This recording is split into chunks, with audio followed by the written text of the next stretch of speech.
Esta tenebrosa voz podría ser la que acecha en la oscuridad de tus más terribles pesadillas.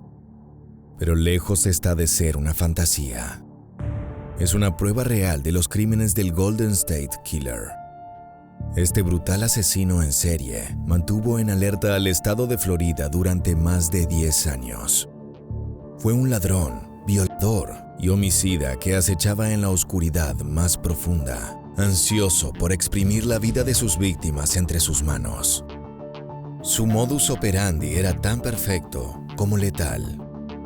Salía indemne de cada escena del crimen por un macabro detalle. Él mismo era un destacado miembro de la fuerza que buscaba atraparlo. He raped, stole my innocence, my security, threatened my life, threatened the lives of my family. I was 13 years old. El 25 de abril de 2018 era un día como cualquier otro para Joseph DeAngelo. El anciano de 72 años vivía en una agradable vivienda en Citrus Heights, un apacible suburbio de Los Ángeles, junto a su hija y su nieta. Pero de un momento a otro, su tranquilidad cotidiana se rompió en pedazos. Patrullas de policía se acercaron a su domicilio a toda velocidad. Los agentes bajaron de sus vehículos y sin titubear lo arrestaron. DeAngelo estaba sorprendido. Nunca había pensado en la posibilidad de que 32 años después hubieran descubierto su secreto. Pero ¿quién era este cruel delincuente que se escondía tras la fachada de anciano inofensivo? Joseph James DeAngelo nació el 8 de noviembre de 1945 en Bath, Nueva York, hijo de un sargento del ejército de los Estados Unidos. Debido a la profesión de su padre, el niño pasó una buena parte de su infancia en bases del ejército. Allí fue que vivió uno de los momentos que marcarían su futuro. Cuando Joseph era muy pequeño, presenció cómo 2 soldados violaron a su hermana de 7 años. El crimen no solo quedó impune, sino que el propio padre de los niños le restó importancia, ya que él mismo era un hombre violento que solía golpearlos con frecuencia. Esto marcó profundamente la personalidad de Joseph. Ese secreto que no podía contar lo llevó a cometer pequeños robos e incluso a torturar animales pequeños. Síntomas de que nadie alrededor entendía, pero que eran la única forma en que el pequeño tenía de liberar su furia interna. Durante su adolescencia, el joven estudió una licenciatura en Derecho Penal y posteriormente se unió a la policía. Allí aprendería todo lo que necesitaba saber para ocultar sus perversiones criminales. You thought he was quite smart, did you? Oh yeah, he knew everything that needed to be known about law enforcement. Era 1973 y DeAngelo se mostraba como un entusiasmado muchacho ansioso por combatir el crimen. Pero fue justo en ese momento que una ciudad vecina comenzó a sufrir el insistente ataque de un hombre al que llamaron el desvalijador de Visalia. En esa ciudad vivían unos 30,000 habitantes. Era un lugar tranquilo y acogedor, el típico sitio en el que los vecinos dejaban las puertas de su casa sin llave, puesto que nada malo le sucedía jamás. Hasta que el desvalijador llegó para cambiar eso. Era un ladrón atípico. No se apresuraba a cometer los robos, sino que se tomaba su tiempo, pasando horas en las casas que invadía, aterrorizando a los inquilinos a punta de pistola para que no dieran ninguna alarma al pueblo. Varias ciudades cercanas, incluida Exeter, se convirtieron en su campo de juegos. Los objetos que sustraía, se pensaría que seleccionaría las cosas de mayor valor, pero por el contrario se llevaba cosas insignificantes, como fotos familiares, billutería o ropa. Parecía que su mayor énfasis lo ponía en tratar con sus víctimas. Todas lo describieron como un hombre de ojos claros y voz grave que usaba un pasamontañas para ocultar su identidad. Solía atar a los ocupantes de las viviendas y comerse la comida de sus refrigeradores. Después de entretenerse un rato con ellos, simplemente se iba de la escena. Siempre era muy cuidadoso. Nunca dejaba pistas ni huellas. Sin embargo, sabía que en caso de pasar algo por alto, siempre tendría la chance de limpiar sus propios pasos. If he'd committed a crime here in Exeter, he would come out and do the follow-up investigation, and there wouldn't be no evidence. He could destroy it. Yes, very easily. And no one could have picked it up because he was just that good at what he did. Sin embargo, un último robo no saldría como había planeado y amenazaría con destruir su incipiente carrera en el mundo criminal. El 11 de septiembre de 1975, DeAngelo entró a la casa del profesor Claude Snelling, pero en vez de seguir su modus operandi habitual, se vio tentado de llevarse a su hija. Al ver a su pequeña amenazada, Snelling lo atacó, a lo que el desvalijador respondió con un disparo letal que lo hizo caer muerto. La hija, desesperada, intentó pelear, pero Joseph le dio 3 fuertes patadas en la cara. Se encontraba parado en una habitación con un hombre muerto y una pequeña inconsciente.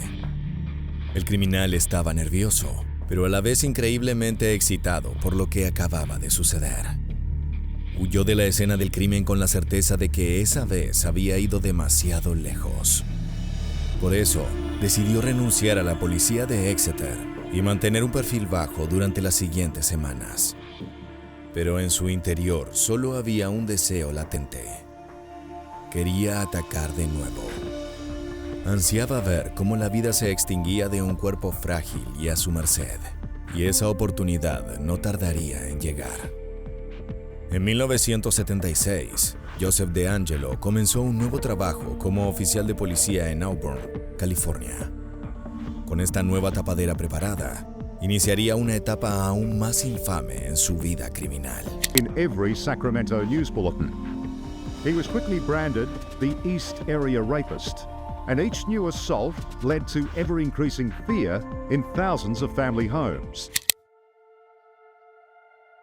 Joseph DeAngelo había dejado atrás los robos para convertirse en una bestia depredadora de mujeres. Había atacado por primera vez el 18 de junio de 1976.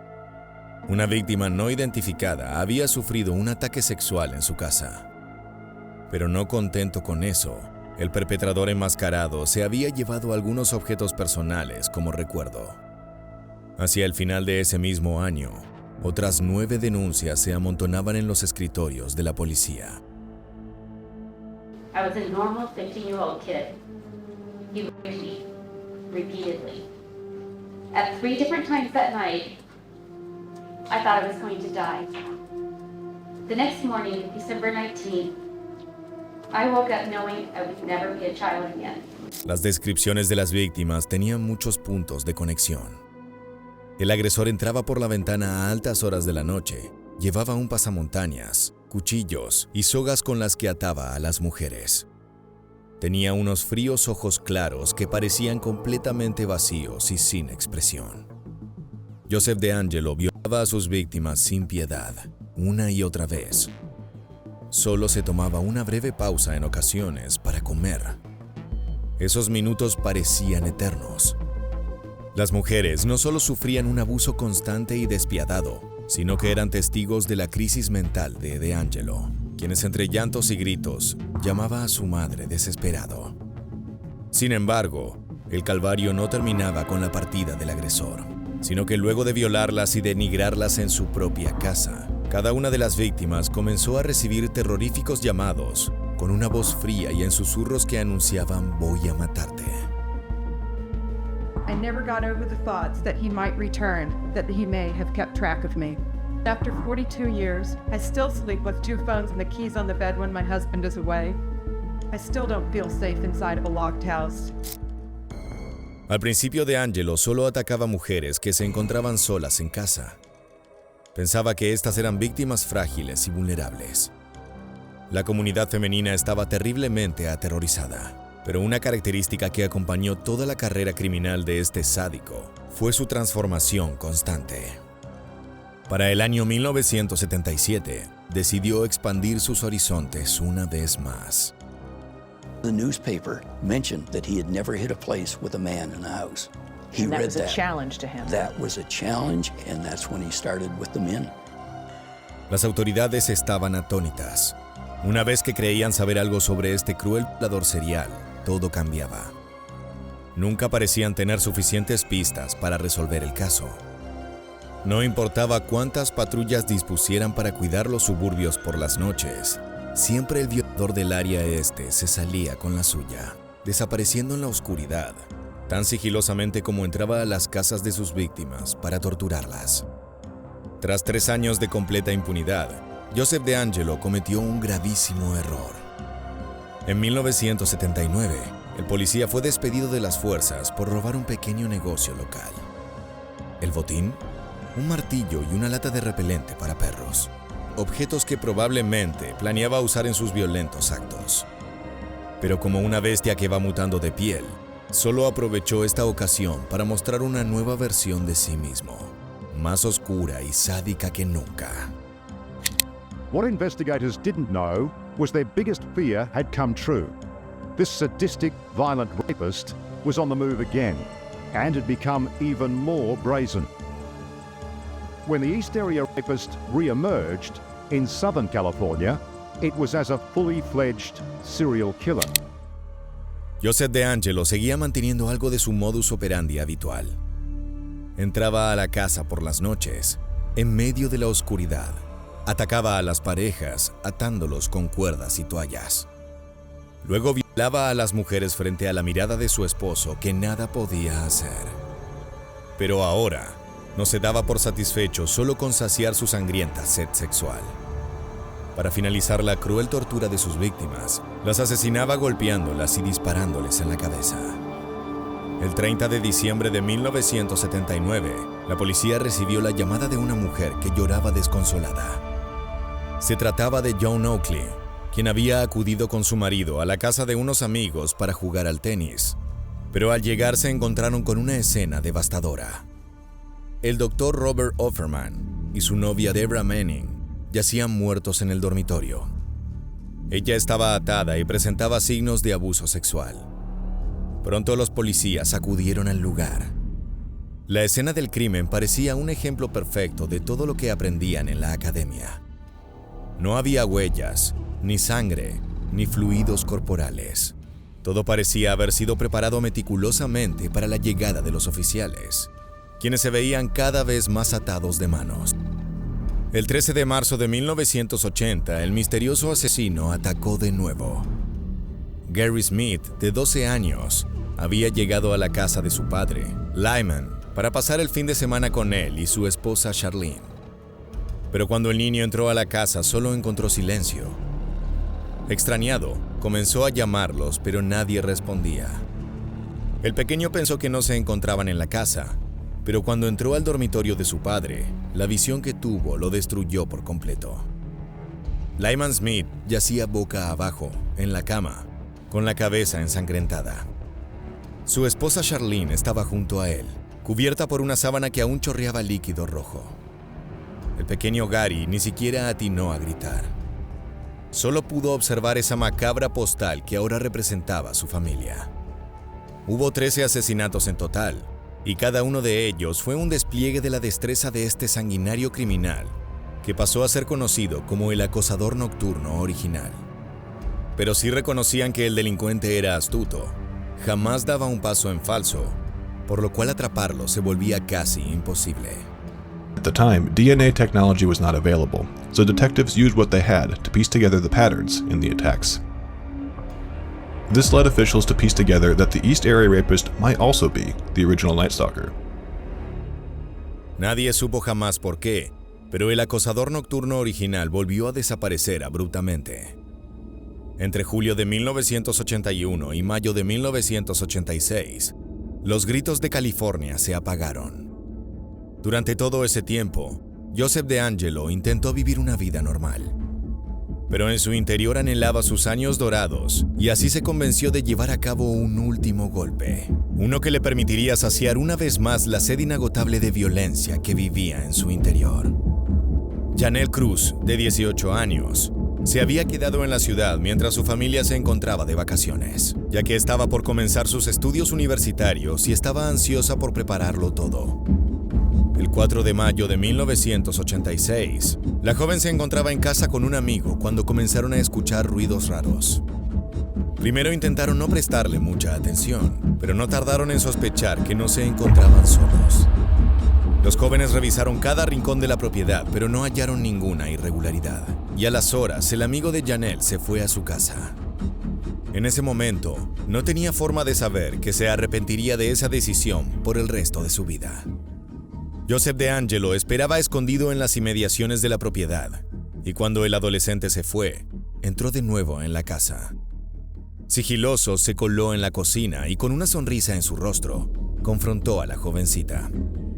Janelle Cruz intentó ofrecer resistencia, pero él la golpeó en la cabeza con una llave Stilson que había tomado del garage de la propiedad. Los muebles y el suelo de la cocina se mancharon con sangre. La joven aturdida intentó escapar, arrastrándose hacia la puerta principal, pero DeAngelo la tomó en andas y la llevó al dormitorio. Allí la ató por las muñecas y los tobillos a la cama. A pesar de las súplicas de la estudiante, el acosador nocturno original la violó sin piedad hasta saciar su sed enfermiza. Por último, la mató golpeándola en la cara repetidas veces con la llave Stilson que había robado, hasta dejarla desfigurada. Ese fue su último crimen conocido. Desde ese momento, el asesino se hizo mito. Durante años, nada se supo del brutal criminal que había asediado a California. Su caso pasó a ser uno más en la pila de expedientes sin resolver.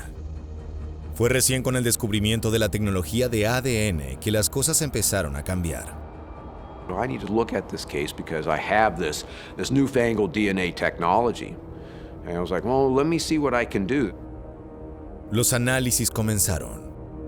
Las muestras de los expedientes no coincidían con ninguno registrado en las bases de datos, pero pronto pudo determinarse que el ADN del violador del área este coincidía con el del acosador nocturno original. Por fin sabían que estaban lidiando con un solo criminal. A partir de ese momento, fue rebautizado como el asesino del Golden State. Esto era un avance enorme, pero aún no tenían la identidad del hombre detrás del apodo. 2001, the Golden State Killer's DNA profile was up in the FBI's CODIS system, which is the FBI's DNA database. It's over 16 million profiles in that database. It didn't hit. Because Joseph DeAngelo had never been convicted of any crime, in trouble with the police on that level. He had never been convicted of a crime that qualified him to be compelled to give his DNA to be put into a database. Pero el investigador tenía una idea para encontrar a su asesino. Una idea loca y desesperada, pero posible. Over the years, many of the DNA samples from the case had been depleted, but a pathologist was able to duplicate an evidence kit that had been recovered from a case in 1980.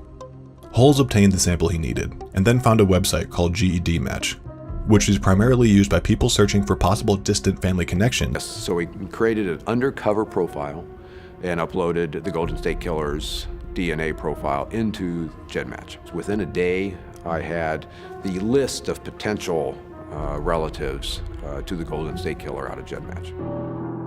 Luego de obtener la lista, los investigadores recrearon los árboles genealógicos de estas personas hasta llegar a un ancestro común. Y a partir de allí, encontraron un hombre que lucía altamente sospechoso. Un ex policía, residente toda su vida en California, con la edad adecuada. Era el mismísimo Joseph DeAngelo. Una vez que lo localizaron, los investigadores lo siguieron durante días hasta conseguir lo que querían. El criminal había tirado un pañuelo usado a la vía pública y ellos corrieron a recogerlo. El objeto fue llevado a analizar y la muestra de ADN fue conclusiva. Ese anciano común y corriente era el Golden State Killer. El 25 de abril de 2018, Joseph DeAngelo fue apresado. Cuando fue llevado a la estación de policía para ser interrogado, el hombre puso una mirada sombría y se limitó a decir: "Sí, lo hice. Hice todas esas cosas". El 21 de agosto del 2020, El asesino de Golden State fue condenado a 11 cadenas perpetuas sin posibilidad de libertad condicional por los 13 asesinatos y 50 violaciones imputados. Las víctimas que sobrevivieron desfilaron una tras otra, declarando en el estrado sobre la crueldad y el sadismo de este hoy decrépito hombre, que ni siquiera se atrevió a mirarlas a los ojos. The devil can keep you company in your prison cells as a non-way at whatever soul you have left. You hid in plain sight, but you are now visible for everyone to despise. La condena de ese brutal asesino fue un respiro para sus víctimas, que pudieron volver a soñar con libertad, sin temor de que alguien atravesara su puerta o de volver a escuchar una voz tenebrosa en el teléfono que decía: